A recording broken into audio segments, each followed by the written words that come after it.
I don't know. Let's see, keeping up with the Kembles. Keeping up with my names. How about this, like, call this keeping up with all of you? I am truly, at this moment, feeling awed, okay? Thank you, my dear friend, great colleague, and for that wonderful introduction. Kind of makes me speechless. But I want to say thank you also to Lauren and to Dave Days for working with Jen and for those awe-inspiring words. You know me, and a lot of people in this room know me. And this is like my least favorite thing to do, is stand up and, particularly in a room like this, and to show my appreciation. So I sat here and I made some notes, and the speech I wanted to give, I'm no longer going to give. And instead, I'm going to focus and talk about opportunity. I see the time cards, okay? And I'm going to talk about opportunity because I really honestly feel that this award, is it's an opportunity. It's an opportunity that when I think back to 35 years ago when I first came to ICTA, and I was sitting here at a luncheon, and I can remember people like Dick Hunsacker, okay, other people sitting back at that table, and other, Sanford Award or winners getting this, and I was in awe. I was sitting here and I would go, wow, I hope I'm, get old enough someday to maybe do that. And wow, But I also remember, thinking about that as a high school speech competitor and going to Bloomington High School, and when Larry Connolly was, when it was, the tournament was there, and I can remember as a freshman sitting there with one of my teammates who was here today from high school, Cheryl Clinton, and I remember sitting there at the state tournament my freshman year going, I want to get there, all right? I want to get there.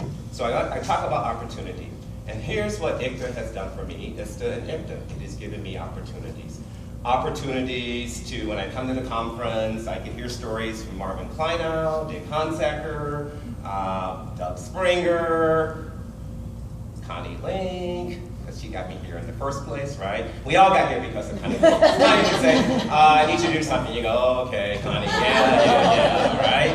And then, 10, 15 years later, you're still doing that. But that's what's wonderful about ICTA, the opportunity to come here and to hear the stories, from people, and you may not always get all of the inside jokes, but that was never important to me. What was important to me was to, was seeing those people, talking to them at, at programs, talking to them at the different receptions, and then stealing, because that's what we do, right? In education, we copy and steal everything, right? And then taking all of those things back to wherever I was. At Illinois State University, I went to Millikan, and even at Prairie State.